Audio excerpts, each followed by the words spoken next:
Hello students and all the viewers, I am Mohammad Rafat Khan and you are watching my YouTube channel. हमारी one shot lecture series चल रही है और ये आज का हमारा लेक्चर नंबर 6 होगा वन शॉट लेक्चर सीरीज का। और टाइटल से आपको अंदाजा हो गया होगा कि हम सिंपल हार्मोनिक मोशन को डिस्कस करने जा रहे हैं। ये जो पोर्शन था सिंपल हार्मोनिक मोशन का, ये वेव्स वाले चैप्टर में इंक्लूड है एक्चुअली ना।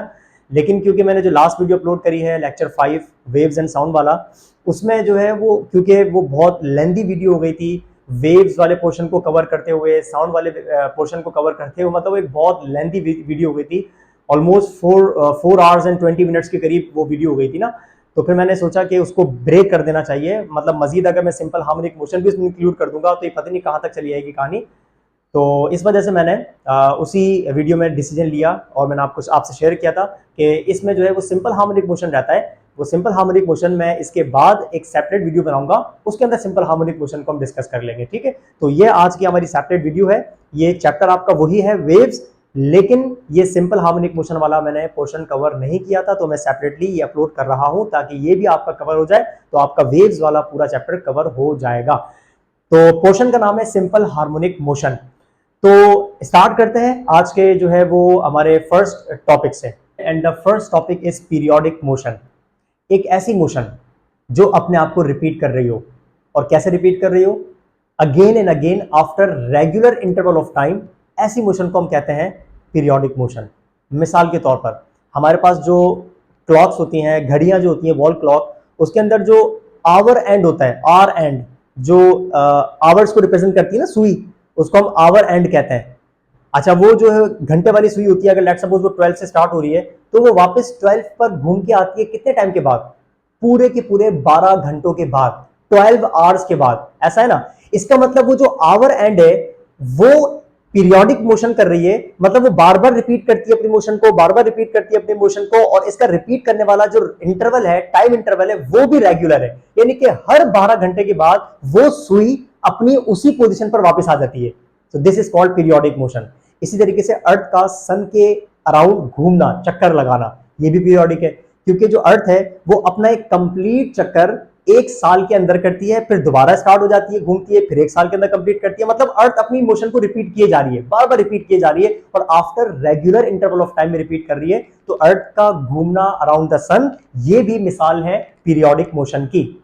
हाँ, अच्छा, इसी तरीके से सन अपने अर्थ जो है अपने ही एक्सिस के अबाउट घूम भी तो रही है, स्पिन कर रही है ना। तो अर्थ का स्पिन करना, आपको पता है ना, अर्थ एक दिन के बाद जो है वो कंप्लीट स्पिन कर लेती है।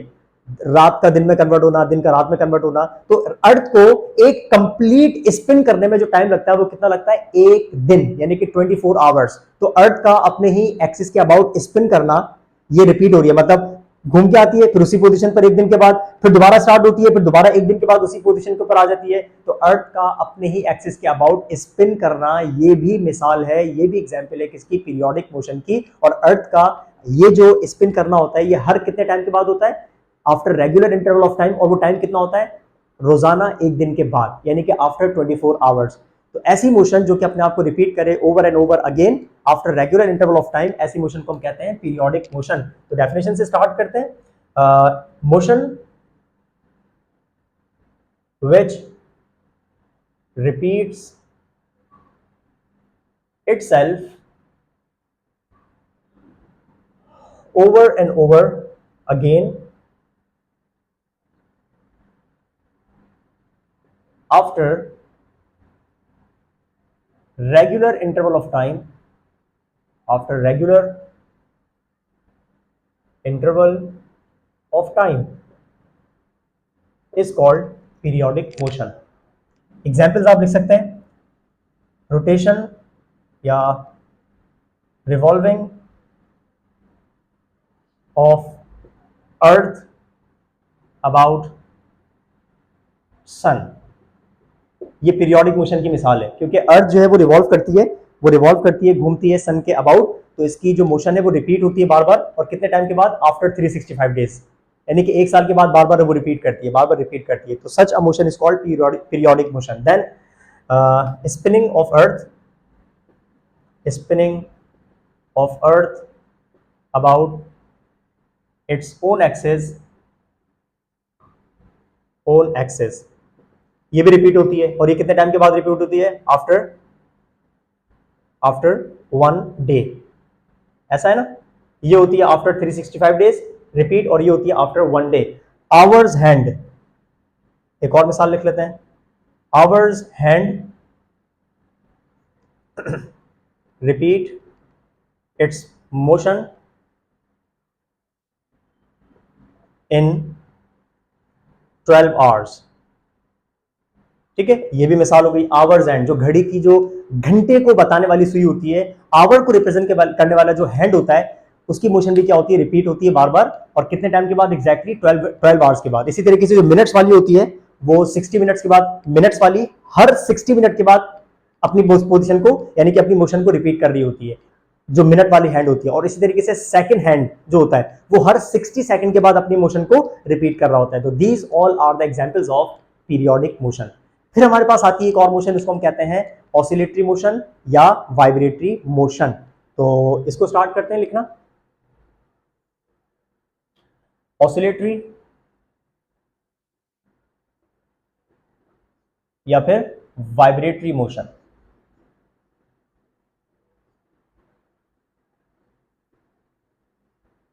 ठीक है, ऑसिलेटरी या इसको हम कहते हैं vibratory motion.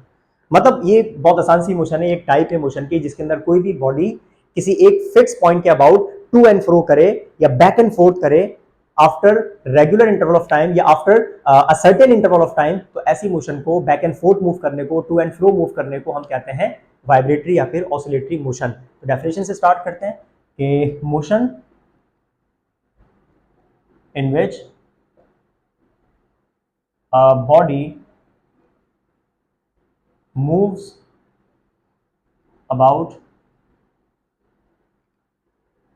to and fro, कोई एक पॉइंट हो, बॉडी का ऐसे मूव करना, टू एंड फ्रो, ऐसा किसी भी एक पॉइंट के अबाउट टू एंड फ्रो कर रही है वो, इसको हम कहते हैं टू एंड फ्रो या फिर बैक एंड फोर्थ, और back and fourth. So motion in which a body moves to and fro or back and forth about a fixed point,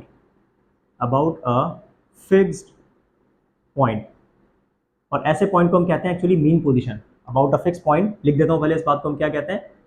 mean position.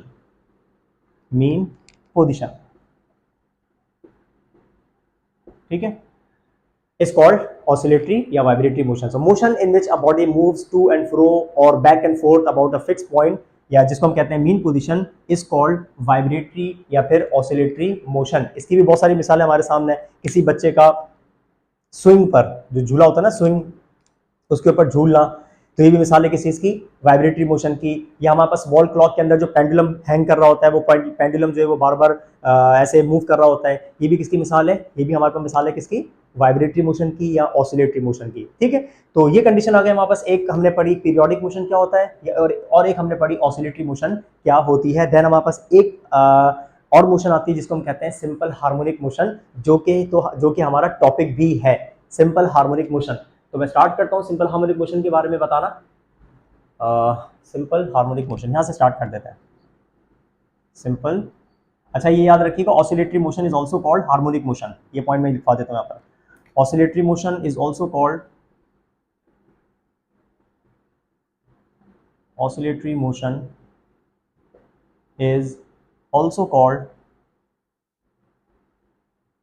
Harmonic motion. ठीक है, harmonic motion. Now simple harmonic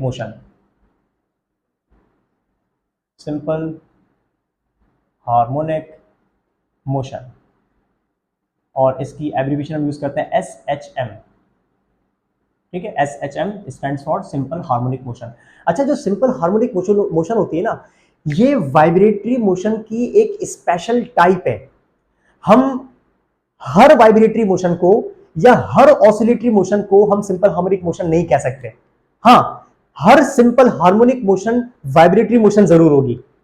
फर्क समझ आया दो बातों के अंदर। हम हर वाइब्रेटरी मोशन को, यानी कि हर उस बॉडी को जो कि वाइब्रेट कर रही हो, उसकी मोशन को सिंपल हार्मोनिक मोशन नहीं कह सकते। So each and every vibratory and oscillatory motion can not be called as simple harmonic motion, ठीक है, जबकि every simple harmonic motion is vibratory and oscillatory motion. मतलब इसकी शर्त है कि मोशन कौन सी होनी चाहिए, हार्मोनिक होनी चाहिए, और हार्मोनिक मतलब क्या है, ऑसिलेटरी होनी चाहिए, ठीक है। तो इसकी कंडीशन स्टार्ट करते हैं। मतलब ये वाली जो मोशन होती है, सिंपल हार्मोनिक मोशन जो होती है, ये वाइब्रेटरी मोशन का एक स्पेशल टाइप है या स्पेशल कैटेगरी है। तो यहां से स्टार्ट करते हैं, और वो क्या स्पेशल कंडीशन है, इसकी क्या वो स्पेशल कंडीशन है जो इसको स्पेशल बनाती है, इनसे अलग करती है, वो हम डिस्कस करेंगे डिटेल के अंदर, ठीक है। तो सबसे पहले स्टार्ट करते हैं कि simple harmonic motion, simple harmonic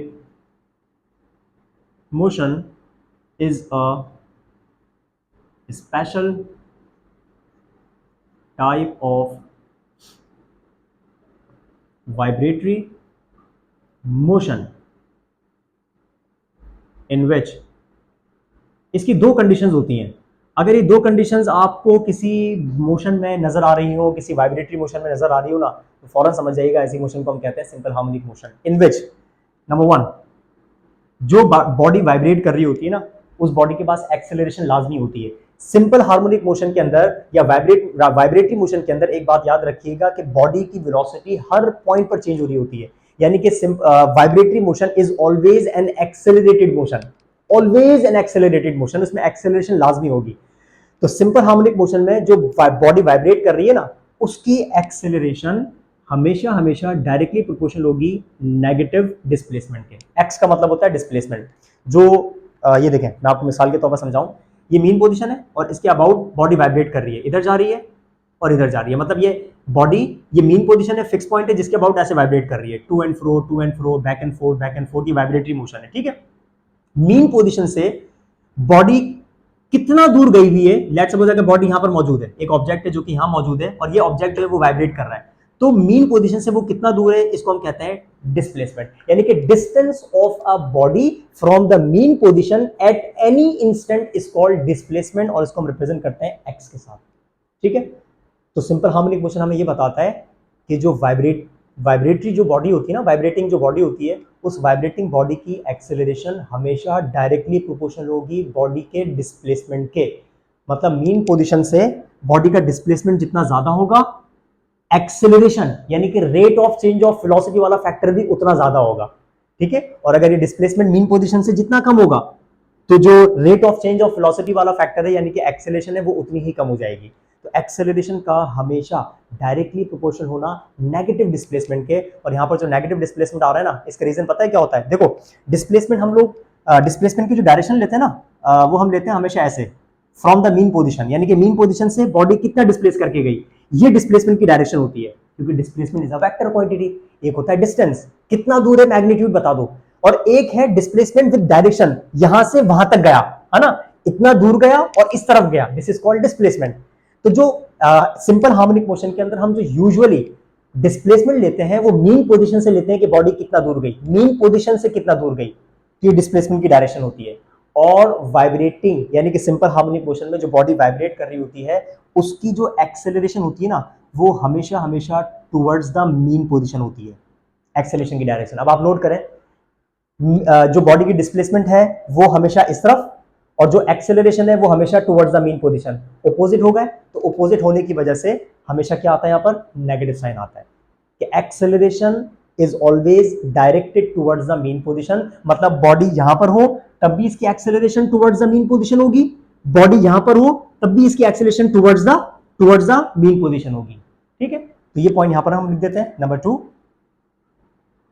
acceleration is always directed towards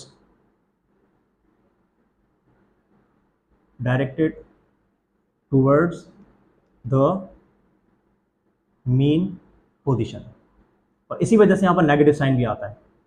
इस रिलेशन में हमेशा नेगेटिव साइन इस वजह से आता है क्योंकि एक्सेलरेशन हमेशा टुवर्ड्स द मीन पोजीशन होती है, और इसका रीजन ये भी होता है कि मीन पोजीशन की तरफ आते हुए एक्सेलरेशन की वैल्यू हमेशा डिक्रीज होती है। जैसे जैसे डिस्प्लेसमेंट कम होता जाएगा, वैसे वैसे एक्सेलरेशन की वैल्यू भी कम होती जा रही होती है, ठीक है। तो सिंपल हार्मोनिक मोशन एक वाइब्रेटरी मोशन की स्पेशल टाइप है जिसमें ये दो शर्तें होना जरूरी है। एक्सेलरेशन का डिस्प्लेसमेंट के डायरेक्टली प्रोपोर्शनल होना और एक्सेलरेशन का मीन पोजीशन की तरफ होना। ऐसी मोशन बनाती है सिंपल हार्मोनिक मोशन, या ऐसी कंडीशंस बनाती हैं बॉडी की मोशन को सिंपल हार्मोनिक मोशन। तो जनाब पीरियोडिक मोशन, ऑसिलेटरी या vibratory motion and then simple harmonic motion का छोटा सा कॉन्सेप्ट, क्योंकि अब हम सिंपल हार्मोनिक मोशन को तो आगे डिटेल में पढ़ने जा रहे हैं। तो फिलहाल यहां तक नोट करें, फिर हम आगे चलते हैं सिंपल हार्मोनिक मोशन में सबसे पहले फॉर्मूले की तरफ, और वो कहलाता है डिस्प्लेसमेंट का फॉर्मूला। यानी कि हम डिस्कस करने जा रहे हैं सिंपल हार्मोनिक मोशन में डिस्प्लेसमेंट कितनी होनी चाहिए, इसका फॉर्मूला क्या होता है, ये डिस्कस करने जा रहे हैं। सबसे पहले फॉर्मूला लिखने से पहले हम ये तो डिफाइन करें कि डिस्प्लेसमेंट होता क्या है। तो भाई डिस्प्लेसमेंट क्या होता है, ये देखें हमारे पास कोई भी एक डायग्राम बना के समझते हैं। ये हमारे पास एक मीन पोजीशन है और ये पाथ है वाइब्रेटिंग बॉडी का, ठीक है, ये वाइब्रेटिंग बॉडी है, ये उसका पाथ है। अच्छा अब लेट सपोज इसको थोड़ा सा मैं और आसान करके बताऊं, अगर लेट सपोज हमारे पास ये मीन पोजीशन है और मीन पोजीशन से बॉडी मूव करके जा रही है इस तरफ और बॉडी मूव करके जा रही है इस तरफ। अच्छा फिलहाल ये बॉडी यहां से स्टार्ट हुई और ये बॉडी मूव करते हुए गई और ये फिलहाल यहां पर आ गई, फिलहाल यहां पर है एट दिस इंस्टेंट। तो यहां से लेकर यहां तक वाला जो डिस्टेंस होगा ना, इस डिस्टेंस को हम कहते हैं डिस्प्लेसमेंट। मतलब बॉडी अपनी मीन पोजीशन से कितना दूर है, जो बॉडी वाइब्रेट कर रही है, वो अपनी मीन पोजीशन से कितना दूर गई हुई है, इस डिस्टेंस को हम कहते हैं displacement of the vibrating body. खत्म बात। और ये हमेशा इसकी जो डायरेक्शन होती है ना डिस्प्लेसमेंट की, वो हमेशा होती है from the mean position. Body यहां पर होगी तो आप बताएंगे कि इस तरफ है, अगर बॉडी यहां पर होगी तो आप बोलेंगे कि ये इस तरफ है, ठीक है। तो डिस्प्लेसमेंट की बहुत आसान सी डेफिनेशन लिखवा देता हूं कि it is the distance of a vibrating body, it is the distance of a body executing simple harmonic motion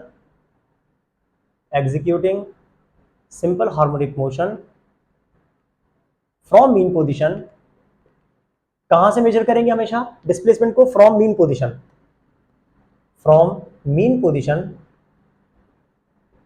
eight any instant.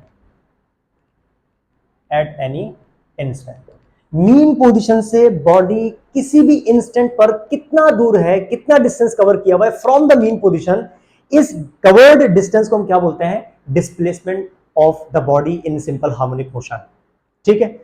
अच्छा डिस्प्लेसमेंट को हम रिप्रेजेंट करते हैं एक्स के साथ। अब यहाँ पर स्टूडेंट थोड़ा सा कंफ्यूज होते हैं, वो बोलते हैं सर हमारे पास जो डिस्प्लेसमेंट की फॉर्मूले हम लोगों ने पढ़ रखे होते हैं, जो हम डेरिवेशन करते हैं, तो हमारे पास दो फॉर्मूला आता है। एक आता है x इज इक्वल टू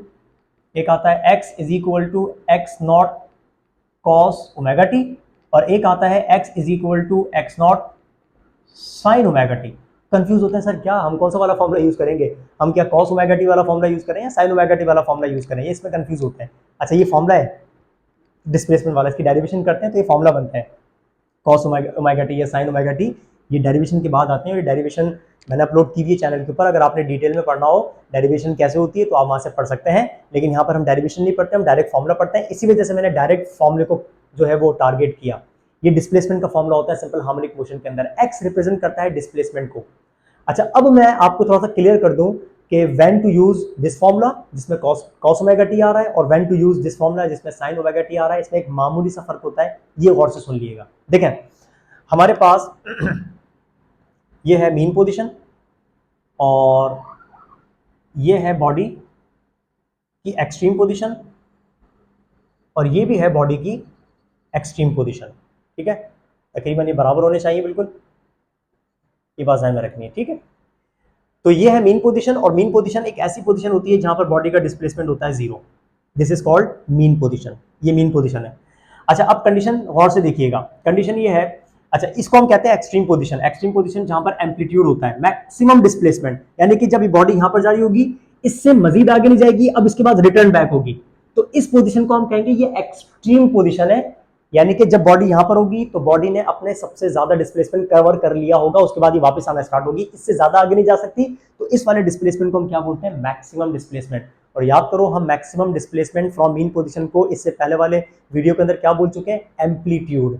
तो यहाँ मीन पोजीशन से लेकर एक्सट्रीम पोजीशन तक वाला जो डिस्प्लेसमेंट होता है इसको हम क्या बोलते हैं, एम्पलीट्यूड कहते हैं। ठीक है, तो इसको हम रिप्रेजेंट करते हैं ए से।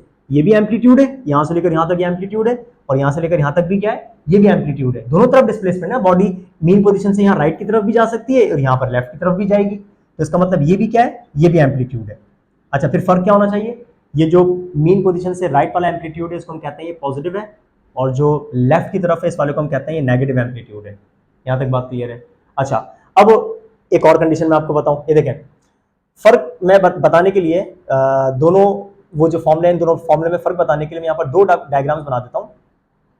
डायग्राम बिल्कुल सेम है, ये वही बॉडी है, बॉडी की एक्सट्रीम पोजीशन है, और ये भी अगेन बॉडी की एक्सट्रीम पोजीशन है। ये मीन पोजीशन और ये दोनों एक्सट्रीम पोजीशंस, ये मीन पोजीशन और ये दोनों एक्सट्रीम पोजीशंस। मीन पोजीशन का मतलब क्या होता है, जहां पर डिस्प्लेसमेंट हो जाए जीरो, और ये एक्सट्रीम पोजीशन होती है जहां पर ये होता है नेगेटिव ए और यहां पर होता है पॉजिटिव ए, यानी कि amplitude.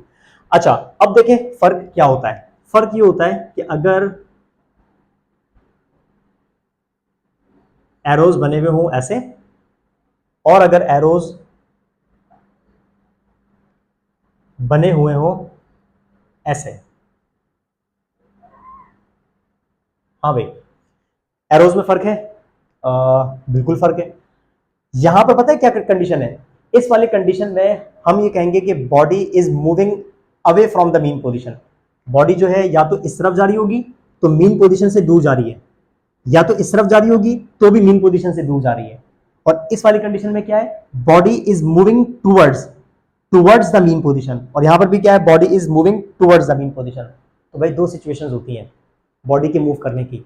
Body either moves away from the mean position और it moves towards the mean position. तो ये वाली कंडीशन है अवे वाली, एरो शो कर रहे हैं कि बॉडी यहां से लेकर यहां की तरफ जा रही है अवे, और यहां पर शो कर रही है moving towards the mean position.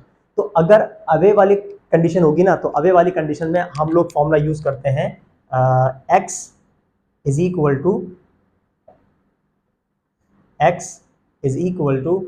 X nought sine omega t. Again x is equal to x nought sine omega t. समझ आई बात? एक्स नॉट, एक्स होता है, सबसे पहले एक्स नॉट बता देता हूं। एक्स नॉट का मतलब होता है मैक्सिमम डिस्प्लेसमेंट, मैक्सिमम डिस्प्लेसमेंट, सबसे ज्यादा वाला डिस्प्लेसमेंट। एक्स का मतलब होता है displacement, any displacement, displacement, any displacement. Any displacement का मतलब डिस्प्लेसमेंट एट एनी इंस्टेंट। अगर बॉडी यहां से लेकर यहां तक पहुंची हुई है तो इसको हम सिर्फ डिस्प्लेसमेंट कहेंगे। बॉडी मीन पोजीशन से यहां तक पहुंची हुई है तो इसको भी हम सिर्फ डिस्प्लेसमेंट कहेंगे। लेकिन अगर बॉडी यहां से लेकर यहां तक पहुंची हुई है, इसने अपना मैक्सिमम डिस्प्लेसमेंट कवर किया हुआ है, तो इस डिस्प्लेसमेंट को, मैक्सिमम डिस्प्लेसमेंट को हम रिप्रेजेंट करेंगे एक्स नॉट के साथ। तो मीन से लेकर एक्सट्रीम तक वाले डिस्प्लेसमेंट को शो किया जाता है एक्स नॉट के साथ। और अगर बॉडी मीन और एक्सट्रीम के बीच में कहीं पर भी है, एक्सट्रीम पर नहीं है, मैक्सिमम डिस्प्लेसमेंट पर नहीं है, वो बीच में कहीं पर भी है, तो ऐसे डिस्प्लेसमेंट को हम रिप्रेजेंट करते हैं सिर्फ एक्स के साथ। ठीक है, अब आप नोट करें, दो फॉर्मूला मैंने क्यों लिखा है, मतलब एक ही फॉर्मूला मैंने दो दफा क्यों लिखवाया। ये दो दफा इस वजह से लिखवाया है कि इधर जाने वाली कंडीशन अलग है और इधर जाने वाली कंडीशन अलग है। दोनों कंडीशन में मूविंग अवे है। फॉर्मूला आप यूज करेंगे साइन वाला। फर्क ये है कि जब ये टुवर्ड्स नेगेटिव की तरफ जाएगी ना, तो यहां पर आ जाएगा सिर्फ माइनस साइन, बस ये आ जाएगा यहां पर नेगेटिव साइन, यानी कि नेगेटिव एम्पलीट्यूड कवर कर रही है, ये नेगेटिव डिस्प्लेसमेंट कवर कर रही है। और इसी तरीके से इस वाली कंडीशन में देखिए हमारे पास दो फॉर्मूला बनेंगे। एक बनेगा x is equal to x nought cos omega t, और इस वाली कंडीशन में बनेगा x is equal to x nought cos omega t. वही वाली बात कि इस वाली कंडीशन में बॉडी जो है वो moving towards the mean position है, लेकिन ये वाला जो है वो इस तरफ जा रहा है, ये पॉजिटिव कवर कर रहा है, और ये वाला नेगेटिव की तरफ से आ रहा है, तो आप यहां पर लगा देंगे negative minus x nought cos omega T. तो बात समझ आई आपको? यहां पर दो कंडीशंस हैं, एक में आप यूज कर रहे हैं कॉस का फॉर्मूला और एक में आप यूज कर रहे हैं साइन का फॉर्मूला। फर्क क्या है? मूविंग अवे वाली कंडीशन में आप यूज करेंगे साइन ओमेगा टी वाला फॉर्मूला, और मूविंग टुवर्ड्स वाले में आप यूज करेंगे कॉस ओमेगा टी वाला फॉर्मूला। ये बात आपने जहन में रखनी है। यहां तक बात क्लियर है? इसको मैं रब करता हूं और फिर यहां पर आपको एक दो पॉइंट्स इसके और बता देता हूं डिस्प्लेसमेंट के। हाँ भाई,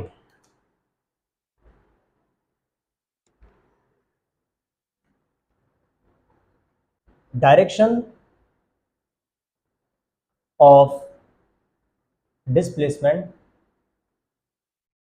is always away from mean position। ये बात आपने ध्यान में रखनी है। बॉडी, जो वाइब्रेटिंग बॉडी है, भले वो मीन पोजीशन से अवे जा रहा हो या मीन पोजीशन की तरफ आ रहा हो, जो बॉडी का डिस्प्लेसमेंट की डायरेक्शन होती है ना, वो हमेशा मीन पोजीशन से अवे होती है। बॉडी की डिस्प्लेसमेंट की डायरेक्शन हमेशा मीन पोजीशन से अवे होती है, या तो इस तरफ होगी या इस तरफ होगी। So the direction of displacement is always away from mean position, whether the body is moving away और is coming towards the mean position. ये बात आपने ध्यान में रखनी है, ठीक है। अच्छा, एक दो पॉइंट्स मैं आपको और बताऊं कि जो डिस्प्लेसमेंट होता है वो मीन पोजीशन पर हमेशा जीरो होता है। Displacement is always zero, displacement is zero at mean position, mean position, ठीक है।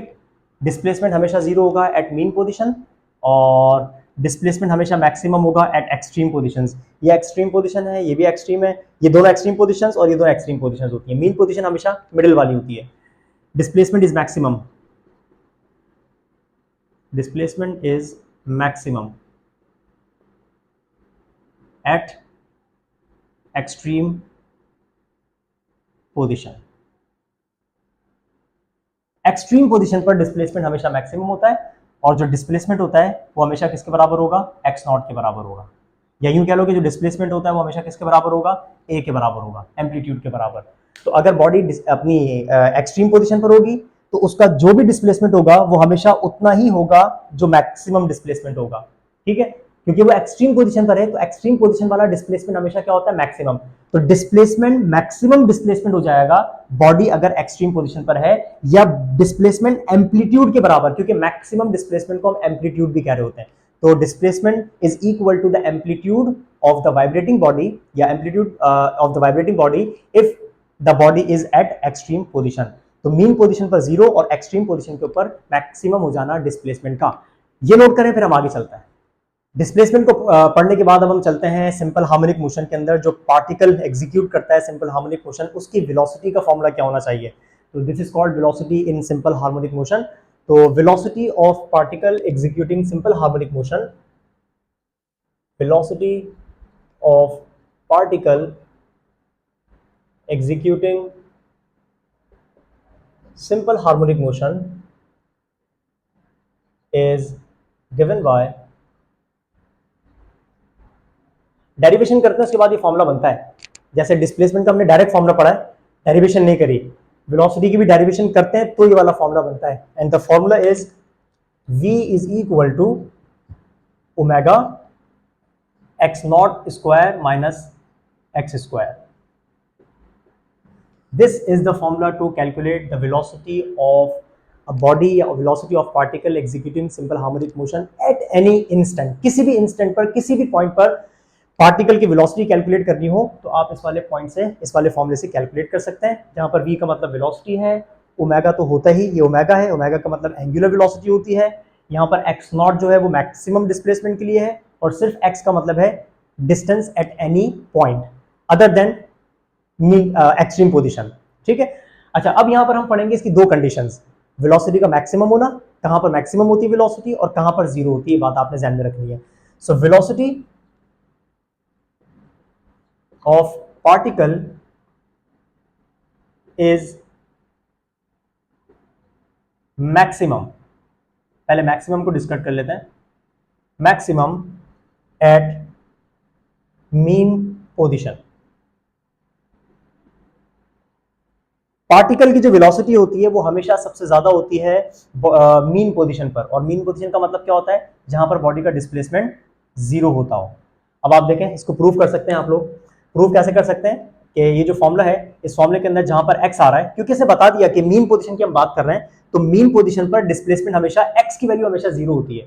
तो इस वाले फॉर्मूले में जहां x आ रहा है वहां पर आप जीरो पुट करेंगे। तो जब यहां पर जीरो पुट कर देंगे तो रेडिकल में सिर्फ क्या बचेगा? x not square. तो जब एक्स नॉट स्क्वायर बचेगा, स्क्वायर से रेडिकल कैंसिल हो जाएगा, तो एक्स नॉट के साथ कौन है, ओमेगा बचा हुआ है। तो पार्टिकल की मैक्सिमम वेलोसिटी कितनी बच गई, एक्स नॉट ओमेगा। ये नोट कर लिएगा, इसको एक्स नॉट ओमेगा भी लिखते हैं और इसको साथ साथ ए ओमेगा भी लिखते हैं, क्योंकि मैंने आपको बताया हुआ है एक्स नॉट मतलब मैक्सिमम डिस्प्लेसमेंट, और यहाँ पर मैक्सिमम डिस्प्लेसमेंट को हम क्या बोलते हैं, एम्पलीट्यूड। तो इस वाले फॉर्मूले को हम ऐसे भी लिख सकते हैं कि maximum velocity will be equal to amplitude into omega. ठीक है, तो याद करने वाली बात क्या है कि वेलोसिटी पार्टिकल की मैक्सिमम, तीन पोजीशंस होती है ना, दो एक्सट्रीम और बीच वाली मीन। तो सबसे ज्यादा वेलोसिटी कहां होती है, मीन पोजीशन पर, जहां पर डिस्प्लेसमेंट जीरो होता है। तो मीन पोजीशन पर बॉडी का डिस्प्लेसमेंट जीरो होता है, तो वहां पर उस बॉडी की वेलोसिटी सबसे ज्यादा होती है। ये बात आपने ध्यान में रखनी है। और एक्सट्रीम पर हमेशा वेलोसिटी जीरो होती है, क्योंकि जब वो वाइब्रेट करती है ना, तो एक्सट्रीम से रिटर्न होती है, एक्सट्रीम पोजीशन से हमेशा रिटर्न होती है। तो जिस पॉइंट से बॉडी रिटर्न होती है ना, वहां पर थोड़ी देर रुकती है, उसके बाद रिटर्न होती है, फिर यहां पर आएगी, फिर यहां पर भी रिटर्न होगी, तो रुकेगी, फिर वापस पीछे आएगी। मीन पर रुकती नहीं है, बल्कि मीन पर सबसे ज्यादा तेज जाती है, सबसे ज्यादा तेज होते हुए जाती है, फिर वो स्लो होती रहती है, स्लो होती रहती है, फिर रुकती है, फिर फास्ट होती रहती है, फास्ट होती रहती है, फिर सबसे ज्यादा, फिर स्लो होती रहती है, स्लो होती रहती है, फिर रुक जाती है। तो एक्सट्रीम पोजीशंस पर हमेशा वेलोसिटी में एक पॉज आता है, वेलोसिटी जीरो होती है, जबकि मीन पर सबसे तेजी से पार्टिकल गुजरता है, पास करता है। तो सेकंड पॉइंट हम क्या लिखेंगे, velocity of particle, velocity of particle is zero eight extreme positions. ठीक है, और एक्सट्रीम पोजिशंस का मतलब क्या होता है, जहां पर x बराबर हो किसके, x नॉट के। मीन पोजीशन की डिस्क्रिप्शन क्या है, x is equal to zero, यानी कि x का जीरो हो जाना। और एक्सट्रीम पोजीशन को हम कैसे डिफाइन करेंगे, जहां पर x बराबर हो जाए x नॉट के, यानी कि डिस्प्लेसमेंट जब मैक्सिमम हो जाए, तो ऐसी पोजीशन को कहा जाता है एक्सट्रीम पोजीशन। अब आप दोबारा क्या करेंगे, देखो इस वाले फॉर्मूले के अंदर जहां पर x आ रहा है, उस x की जगह पे क्या पुट कर देंगे, x नॉट पुट कर देंगे। तो देखो अब यहां पर क्या आ जाएगा, x नॉट, तो x नॉट स्क्वायर में से माइनस कर दो x not square, zero, zero का रेडिकल जीरो, जीरो को मल्टीप्लाई करो ओमेगा से, तो पूरा आंसर क्या हो जाएगा, जीरो हो जाएगा। So this is called zero velocity of the particle executing simple harmonic motion. तो ये दो बातें बड़े काम की हैं कि वेलोसिटी कहां पर मैक्सिमम होती है और कहां पर जीरो होती है। मैक्सिमम जो होती है उसका फॉर्मूला क्या होता है, ये वाला फॉर्मूला भी याद रखिएगा। तो ये वाला फॉर्मूला जो है ये मैक्सिमम वेलोसिटी का है, जबकि ये वाला फॉर्मूला जो है ये सिर्फ वेलोसिटी का है, किसी भी इंस्टेंट पर कैलकुलेट करने के लिए, ये मैक्सिमम के लिए नहीं है, ये जनरल फॉर्मूला है वेलोसिटी का। ठीक है, अच्छा जैसे मैंने आपको एक पॉइंट लिखाया था अभी डिस्प्लेसमेंट का, कि डिस्प्लेसमेंट की डायरेक्शन हमेशा जो है हम लेते हैं from the mean position. Body भले मीन पोजीशन से अवे जा रही हो या मीन पोजीशन की तरफ आ रही हो, डिस्प्लेसमेंट की डायरेक्शन हमेशा away from the mean position होती है। वेलोसिटी में ऐसा नहीं है, वेलोसिटी की जो डायरेक्शन होती है वो away from the mean position भी हो सकती है और टुवर्ड्स द मीन पोजीशन भी हो सकती है। ये दोनों बातों के अंदर फर्क है। तो ये पॉइंट मैं यहां पर लिखवा देता हूं कि direction of velocity is either towards और away from mean position. Mean position depend करता है बॉडी की पोजीशन कहां पर है, बॉडी कहां पर मौजूद है। तो वेलोसिटी की डायरेक्शन जो है वो मीन पोजीशन से अवे भी हो सकती है और वो मीन पोजीशन की तरफ भी हो सकती है, लेकिन डिस्प्लेसमेंट की डायरेक्शन हमेशा फ्रॉम द मीन पोजीशन होगी, away from the mean position होगी। ये बात आपने ध्यान में रखनी है। ठीक है, नेक्स्ट की तरफ चलते हैं। डिस्प्लेसमेंट को पढ़ने के बाद, वेलोसिटी को पढ़ने के बाद, अब हमारे पास आता है एक्सेलरेशन। एक्सेलरेशन को डिस्कस करते हैं। Acceleration in simple harmonic motion, acceleration in SHM, simple harmonic motion. अच्छा, एक्सेलरेशन की अगर हम बात करें तो acceleration of a particle executing simple harmonic motion, acceleration again इसका भी डेरिवेशन करते हैं तो फॉर्मूला बनता है acceleration of particle executing SHM is, acceleration का फॉर्मूला नोट कर लीजिएगा, and the formula is A is equal to x, यानी कि नेगेटिव x ओमेगा स्क्वायर। तो ये वाला फॉर्मूला आप नोट कर लेंगे फॉर एक्सेलरेशन ऑफ या acceleration in simple harmonic motion. x represent कर रहा है डिस्प्लेसमेंट को, x नॉट नहीं है सिर्फ x है, और ओमेगा ओमेगा रिप्रेजेंट करता है एंगुलर वेलोसिटी को। रही बात नेगेटिव की, तो ये बात मैं आपको बता चुका हूं पहले ही कि एक्सेलरेशन और डिस्प्लेसमेंट हमेशा एक दूसरे के ऑपोजिट होते हैं और एक्सेलरेशन हमेशा टुवर्ड्स द मीन पोजीशन होती है, इस वजह से एक्सेलरेशन हमेशा क्या रहती है, नेगेटिव रहती है। सिंपल हार्मोनिक मोशन में एक्सेलरेशन की वैल्यूज और फोर्स की वैल्यू हमेशा नेगेटिव होती है, ये बात आप ध्यान में रखेंगे, क्योंकि एक्सेलरेशन और फोर्स दोनों के दोनों टुवर्ड्स द मीन पोजीशन होते हैं। यहां तक बात क्लियर है?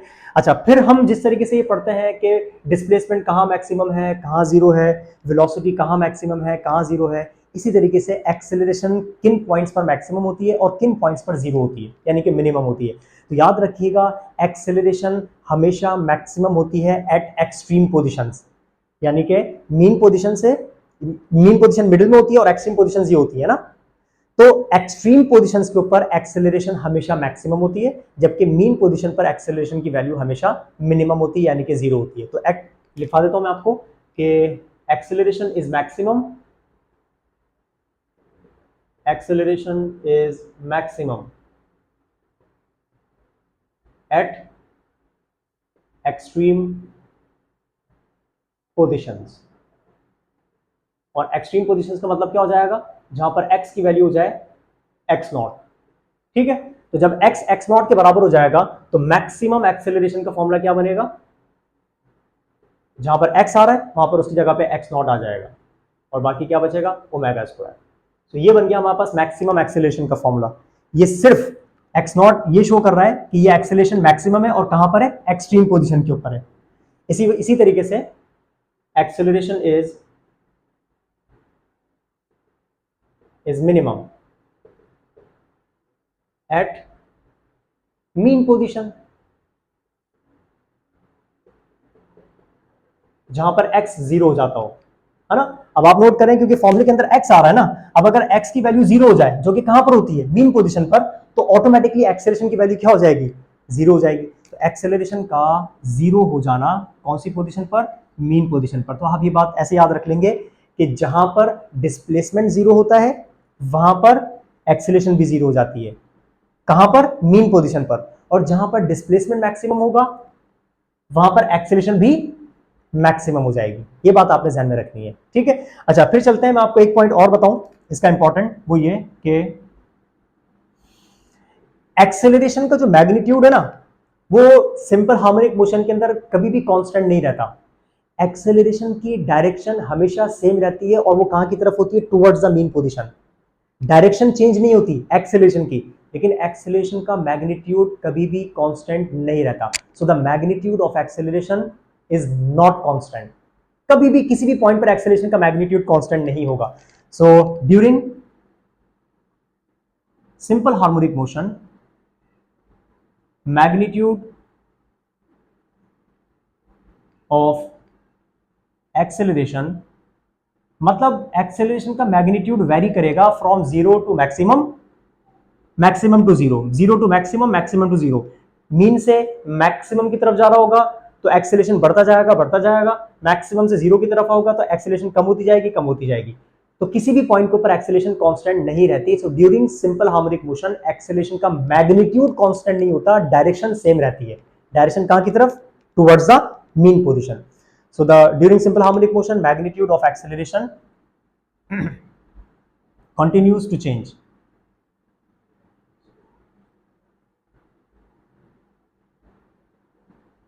ठीक है, नॉट कांस्टेंट।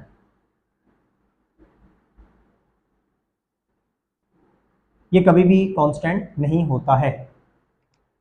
चलते हैं अब हम नेक्स्ट कैरेक्टरिस्टिक्स की तरफ, जिसमें हमारे पास टाइम पीरियड आ जाता है, जिसमें हमारे पास फ्रीक्वेंसी आ जाती है, ठीक है।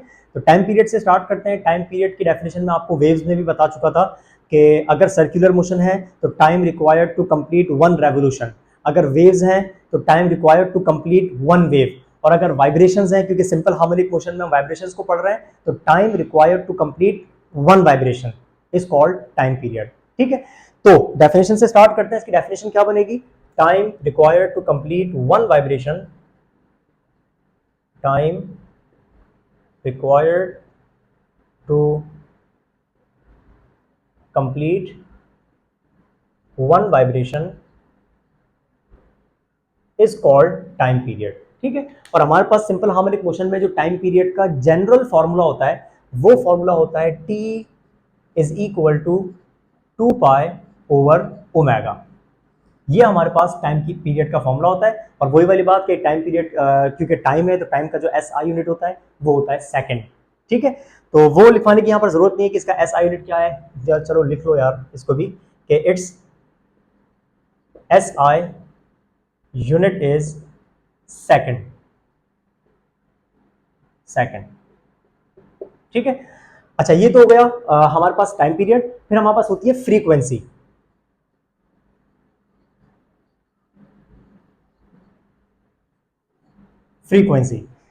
फ्रीक्वेंसी भी मैं आपको पढ़ा चुका हूं। टाइम पीरियड में time required to complete one vibration, यानी कि इसके कॉन्सेप्ट के अंदर एक वाइब्रेशन कांस्टेंट होगी, मतलब एक वाइब्रेशन को कंप्लीट होने में जितना भी टाइम लगे इसको हम कहते हैं टाइम पीरियड। अगर वो एक वाइब्रेशन कंप्लीट कर रहा है 5 सेकंड में तो टाइम पीरियड होगा 5 सेकंड्स। ठीक है, frequency number of vibrations completed in 1 second, ये मैं आपको पहले भी बता चुका हूं। फ्रीक्वेंसी के अंदर एक सेकंड फिक्स होता है, एक सेकंड में वो जितनी भी वाइब्रेशंस कर ले, यानी कि 1 2 3 4, अगर एक सेकंड में वो 4 वाइब्रेशंस कंप्लीट कर रहा है तो फ्रीक्वेंसी कितनी होगी 4 हर्ट्ज। ठीक है, तो number of vibrations completed in 1 second, number of vibrations completed in 1 second,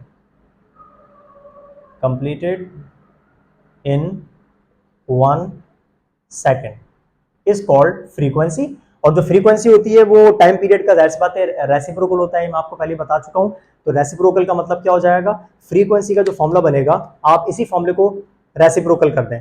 frequency का फॉर्मूला बन जाएगा ω/2π, ये बन जाएगा फ्रीक्वेंसी का फॉर्मूला। क्यों? क्योंकि फ्रीक्वेंसी और टाइम पीरियड आपस में एक दूसरे के रेसिप्रोकल होते हैं।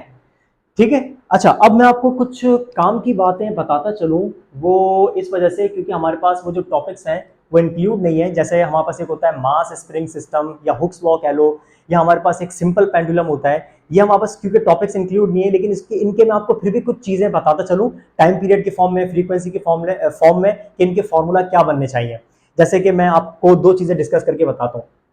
एक पोर्शन में मैं डिस्कस करता हूँ, लेट सपोज मास स्प्रिंग सिस्टम को, मास स्प्रिंग सिस्टम। ठीक है, और एक पोर्शन में मैं कवर करूंगा सिंपल पेंडुलम को, सिंपल पेंडुलम। ठीक है, मतलब ये मैं इसको कर देता हूं सेपरेट बाय अ लाइन। तो टाइम पीरियड की जनरल डेफिनेशन, जनरल फॉर्मूला। अब टाइम पीरियड का फॉर्मूला मैं लिखाऊंगा आपको मास स्प्रिंग सिस्टम के लिए, और फिर मैं आपको लिखाऊंगा सिंपल पेंडुलम के लिए। फिर फ्रीक्वेंसी का जनरल डेफिनेशन, जनरल फॉर्मूला, और उसके बाद में अब फ्रीक्वेंसी आपको लिखाऊंगा मास स्प्रिंग सिस्टम के लिए क्या है, और फिर सिंपल पेंडुलम के लिए क्या है। फ्रीक्वेंसी का यूनिट आपको पता होना चाहिए, SI unit is hertz, SI unit is hertz, HZ। अच्छा भाई, मास स्प्रिंग सिस्टम में क्या होता है, हमारे पास कोई भी एक बॉडी होती है जिसका कोई ना कोई मास होता है, आप उसको स्प्रिंग के साथ कनेक्ट करते हैं, अटैच करते हैं, फिर वो स्प्रिंग के साथ अटैच होने के बाद टू एंड फ्रो कर रहा होता है। स्प्रिंग स्ट्रेच होता है और कंप्रेस होता है, स्ट्रेच होता है और कंप्रेस होता है। स्प्रिंग की एक प्रॉपर्टी होती है जिसको हम कहते हैं स्प्रिंग कांस्टेंट, जिसको रिप्रेजेंट करते हैं K से, और जो बॉडी अटैच होती है उसके मास को हम रिप्रेजेंट करते हैं M के साथ। तो इसको हम कहते हैं मास स्प्रिंग सिस्टम, यानी कि MK सिस्टम। ठीक है, तो जब मास स्प्रिंग सिस्टम होगा ना तो डेफिनेशन तो टाइम पीरियड की ही रहेगी, लेकिन जो फॉर्मूला होगा ना इस बार फॉर्मूला चेंज हो जाएगा। मास स्प्रिंग सिस्टम के लिए जो टाइम पीरियड का फॉर्मूला बनेगा वो बनेगा T is equal to 2πm/K, और ये आ जाएगा रेडिकल के अंदर। ये फॉर्मूला नोट कर लीजिएगा, ये टाइम पीरियड का फॉर्मूला है फॉर मास स्प्रिंग सिस्टम। यहां पर जो आम m आ रहा है, इस m को हम मास कहते हैं, जो मास अटैच होता है, और k का मतलब ये स्प्रिंग की प्रॉपर्टी है, स्प्रिंग की एक कांस्टेंट वैल्यू होती है, इसको हम कहते हैं spring constant k। So m for mass and k for spring constant. m is mass and k is spring constant. ठीक है, अच्छा यहां पर जो टाइम पीरियड है आप नोट करेंगे, टाइम पीरियड जो है वो डायरेक्टली रिलेट कर रहा है मास से और इनवर्सली रिलेट कर रहा है K से। दो रिलेशन बन रहे हैं यहाँ पर कि जो टाइम पीरियड है वो डायरेक्टली प्रोपोर्शनल है square root of the mass, और यही जो टाइम पीरियड है वो इनवर्सली प्रोपोर्शनल है स्क्वायर रूट ऑफ के। यानी कि अगर मास की वैल्यू ज्यादा होगी तो टाइम पीरियड बढ़ जाएगा, अगर मास की वैल्यू कम होगी तो टाइम पीरियड कम होगा। इसी तरीके से अगर स्प्रिंग कांस्टेंट की वैल्यू ज्यादा होगी तो टाइम पीरियड कम होगा, स्प्रिंग कांस्टेंट की वैल्यू कम होगी तो टाइम पीरियड ज्यादा होगा। सो टाइम पीरियड का जनरल फॉर्मूला और time period for mass spring system.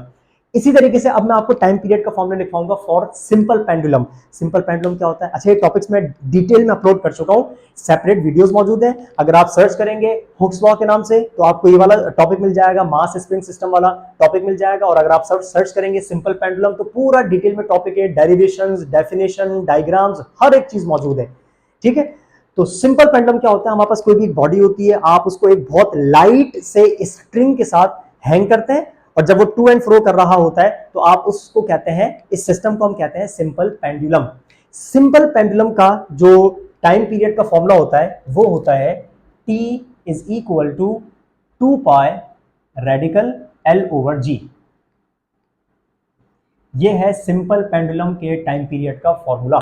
यहां पर जो L आ रहा है, L का मतलब होता है L is length of pendulum. ठीक है, और यहां पर जो G आ रहा है, G कांस्टेंट है और इसकी वैल्यू होती है G इज 9.8 मीटर पर सेकंड स्क्वायर, जिसको हम कहते हैं ग्रेविटेशनल कांस्टेंट। तो इस वाले फॉर्मूले के अंदर आपको सिर्फ और सिर्फ लेंथ गिवन होगी और आपसे कैलकुलेट करने को बोलेगा टाइम पीरियड, क्योंकि G की वैल्यू कांस्टेंट होती है 9.8 मीटर पर second square. Time period length पर डिपेंड कर रहा है directly. Time period is directly proportional to the square root of the length, यानी कि लेंथ को बढ़ाने से टाइम पीरियड भी बढ़ता है, लेंथ को कम करने से टाइम पीरियड कम हो जाता है। और यहां पर एक बात मैं आपको और बता दूं, एक अक्सर क्वेश्चन आता है कि सिंपल पेंडुलम का जो टाइम पीरियड होता है वो उस पेंडुलम के जो मास होता है ना, वो जो बॉब होता है, जो हैंग कर रहा होता है, जो कि मूव कर रहा होता है ऐसे टू एंड फ्रो, उसके मास के इंडिपेंडेंट होता है। मतलब अक्सर ये क्वेश्चन आता है कि अगर हम उस बॉडी को जो कि अटैच हुई है, उस बॉडी को अगर हम हटाएं, उसकी जगह पे किसी भारी बॉडी को अटैच कर दें, अब बताओ टाइम पीरियड के ऊपर क्या फर्क पड़ेगा? कोई फर्क नहीं पड़ेगा, क्योंकि टाइम पीरियड उस बॉडी के मास के इंडिपेंडेंट होता है। तो ये पॉइंट मैं यहां पर आपको लिखवा देता हूं कि टाइम पीरियड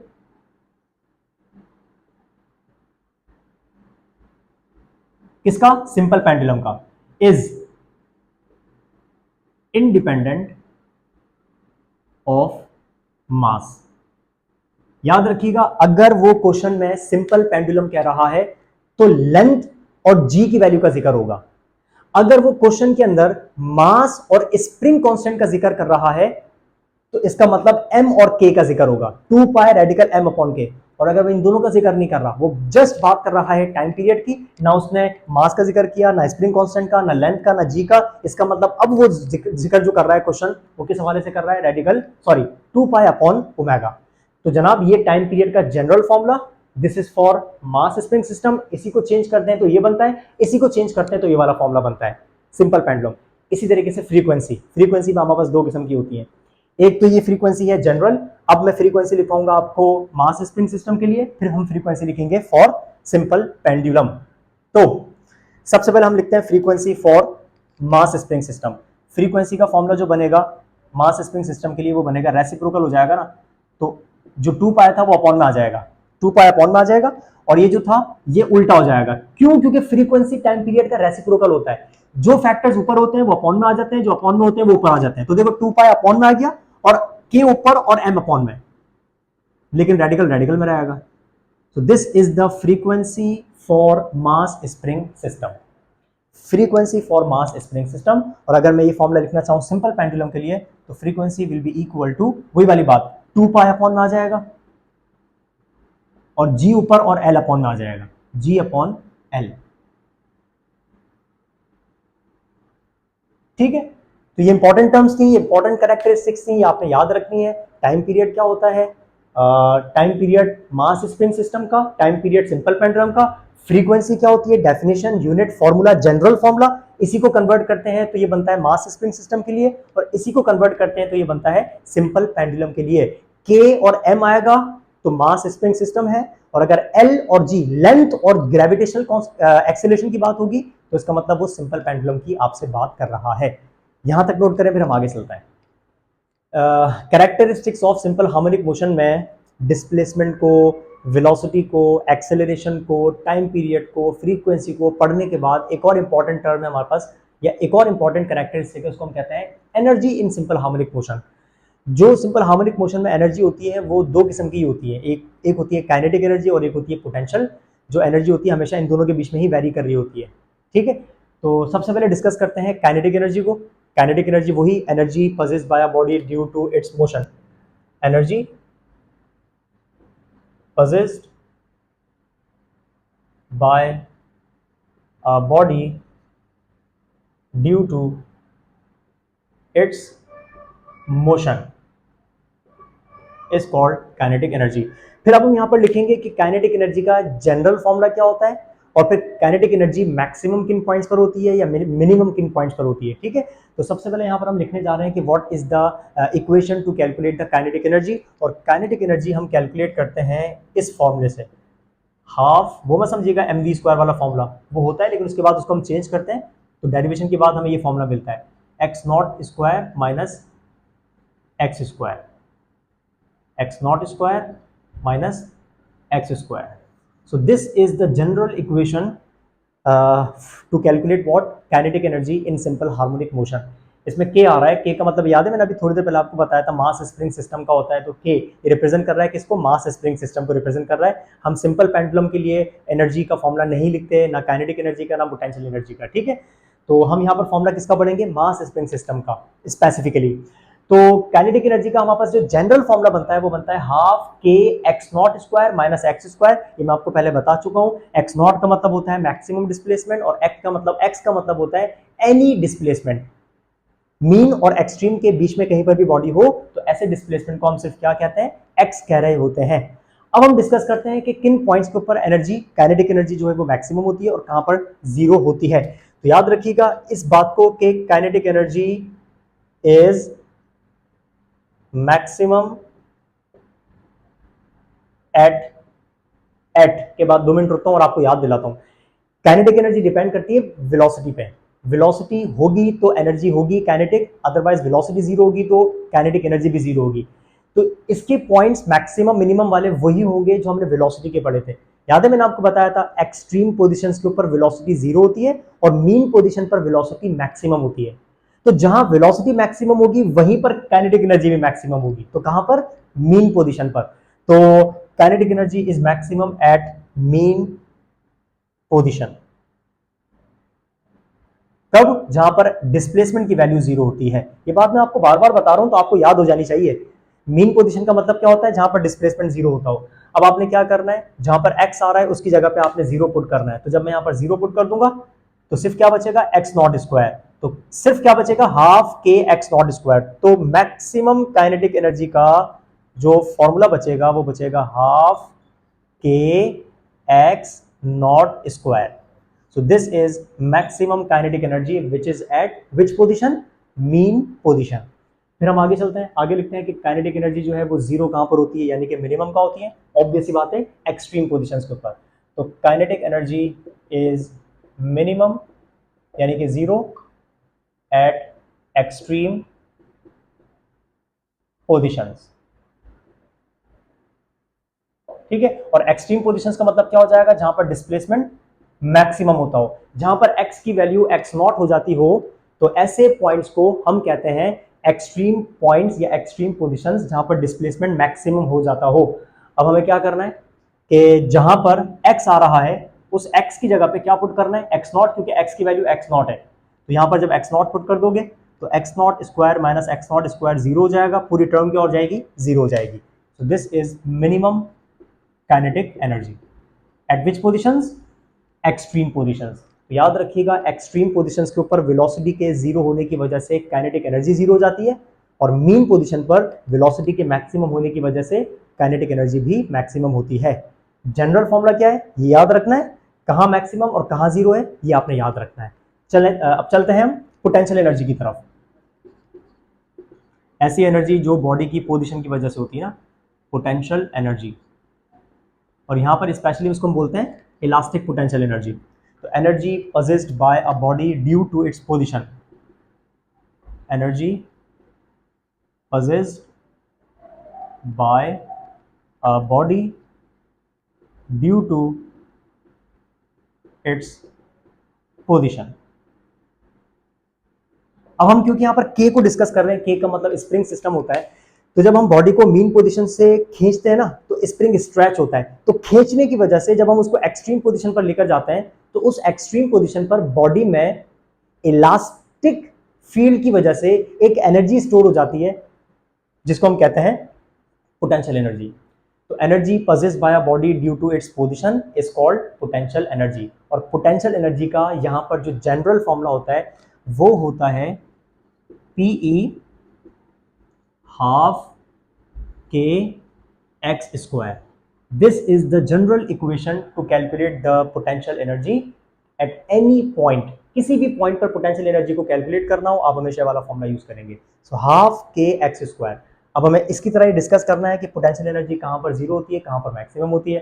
तो ये काइनेटिक एनर्जी का उल्टा है, जहां पर काइनेटिक मैक्सिमम होती है वहां पर ये जीरो हो जाएगी, जहां पर ये जीरो होती है वहां पर ये मैक्सिमम हो जाएगी। ठीक है, तो इस पॉइंट को लिखते हैं कि पोटेंशियल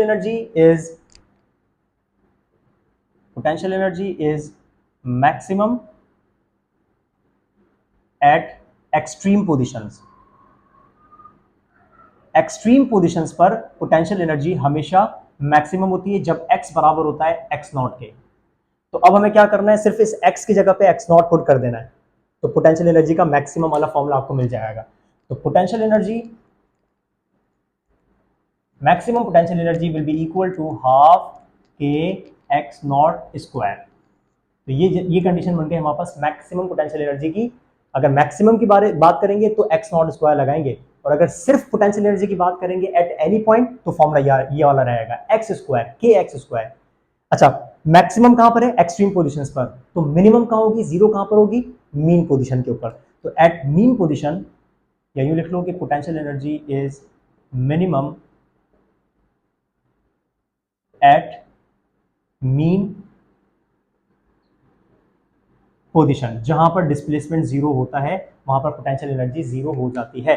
तो अब आप नोट करें कि जब आप इस x की जगह पे जीरो पुट करेंगे, x की जगह पे जीरो आ जाएगा तो ये पूरी टर्म को क्या कर देगा, जीरो कर देगा। तो potential energy will be equal to zero. ठीक है, अच्छा, तो ये तो हो गई बात, ये है हमारे पास सिर्फ काइनेटिक एनर्जी और ये है सिर्फ हमारे पास पोटेंशियल एनर्जी। अब अगर हम किसी भी पॉइंट पर अगर टोटल एनर्जी निकालना चाहें, total energy of the particle, total energy, तो टोटल एनर्जी का मतलब पता है क्या होता है, आपने दोनों एनर्जीज का सम करना होता है। टोटल एनर्जी के लिए आपने दोनों एनर्जीज को प्लस करना होता है, kinetic energy plus potential energy. तो देखिए काइनेटिक एनर्जी का फॉर्मूला क्या लिखा हुआ है, half k x not square minus half k x square. मतलब अगर मैं इस हाफ के को, मैं वैसे ही बता रहा हूं वर्बली, इस हाफ के को ब्रैकेट से मल्टीप्लाई करूं तो ये हाफ के पहले इसके साथ भी आ जाएगा, फिर ये हाफ के इसके साथ भी आ जाएगा। तो काइनेटिक एनर्जी का फॉर्मूला क्या बनेगा, half k x not square minus के एक्स स्क्वायर। ये पूरा का पूरा काइनेटिक एनर्जी का फॉर्मूला है। मैंने क्या किया, ये हाफ के ब्रैकेट से बाहर है ना, तो इस हाफ के को पहले इसके साथ लिख दिया, ये देखो half k x not square, फिर बीच में माइनस, फिर इस हाफ के को इसके साथ लिखा हाफ के एक्स स्क्वायर। तो ये अभी मैंने क्या लिखा है, सिर्फ काइनेटिक एनर्जी का फॉर्मूला। फिर इसमें प्लस करेंगे, किसका, पोटेंशियल, और पोटेंशियल का तो सिर्फ यही है, हाफ के एक्स स्क्वायर। ये आ जाएगा 1/2 के एक्स स्क्वायर। ठीक है, अब आप नोट करें यहाँ पर कुछ टर्म्स कैंसिल हो रही हैं, जैसे कि ये देखो, ये negative half k x square और ये positive half k x square, ये दोनों आपस में कैंसिल हो जाएंगी, ये और ये। तो हमारे पास टोटल एनर्जी का जो फॉर्मूला मिलेगा वो क्या मिलेगा, सिर्फ और सिर्फ half k x not square. अब आप नोट करें, मैक्सिमम पॉइंट की अगर हम बात करें, देखो जहां पर जिस पॉइंट पर मीन पोजीशन की बात कर रहे हैं, मीन पोजीशन पर काइनेटिक एनर्जी मैक्सिमम है और मीन पोजीशन पर पोटेंशियल एनर्जी जीरो है। इसका मतलब मीन पोजीशन पर एक एनर्जी एग्जिस्ट करेगी, वो है काइनेटिक, और वो कितनी है, half k x not square. ठीक है, अच्छा, अब पोटेंशियल एनर्जी की बात करते हैं। पोटेंशियल एनर्जी मैक्सिमम का है, ये रही एक्सट्रीम पर। एक्सट्रीम पर सिर्फ पोटेंशियल एनर्जी मैक्सिमम है, जबकि काइनेटिक एनर्जी एक्सट्रीम पर क्या है, जीरो। और वो कितनी है, extreme potential energy half k x not square, और टोटल एनर्जी भी कितनी आ रही है, दोनों दोनों एनर्जीज को सम कर रहे हैं, तो टोटल एनर्जी कितनी आ रही है, half k x not square. तो किसी भी पॉइंट पर याद रखिएगा, किसी भी पॉइंट पर जो एनर्जी होती है ना वो हमेशा कंजर्व रहती है। एनर्जी ना तो क्रिएट होती है ना डिस्ट्रॉय होती है। हर पॉइंट पर जब भी किसी पॉइंट पर सम निकालोगे दोनों एनर्जीज का, हमेशा हर पॉइंट पर दोनों का सम बराबर आएगा। तो इसका मतलब होता है energy, total energy remains constant. Total energy always remains constant.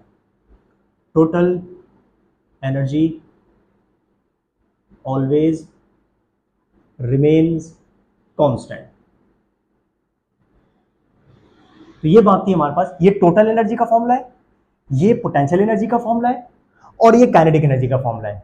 ठीक है, ये तीन फॉर्मूला है। ये देखो, ये वाला काइनेटिक एनर्जी का फॉर्मूला है जनरल, ये पोटेंशियल एनर्जी का फॉर्मूला है, और ये टोटल एनर्जी का फॉर्मूला है। ठीक है, तो टोटल एनर्जी हमेशा हर पॉइंट पर, यानी कि इन दोनों एनर्जीज का सम हर पॉइंट पर सेम रहेगा, कांस्टेंट रहेगा, कंजर्व रहेगा। इसको नोट करें पहले। तो ये थे वो टॉपिक्स जो हमारे वेव्स चैप्टर के रह गए थे, जो मैंने वेव्स वाले चैप्टर में से पहले वाला जो टॉपिक अपलोड किया था उसमें कवर नहीं किए थे, वीडियो लेंथी होने की वजह से, तो जो कि मैंने सेपरेट वीडियो में अपलोड कर दिए। तो आपके जो कंटेंट लिस्ट में पीएमडीसी के सिलेबस में जो सिंपल हार्मोनिक मोशन और उसकी कैरेक्टरिस्टिक, उसके बाद जो उसकी चीज़ें थी टाइम, उससे मैंने आपको कुछ चीज़ें ज़्यादा ही पढ़ा दी, एक्स्ट्रा चीज़ें पढ़ा दी ताकि कोई चीज़ रह ना जाए।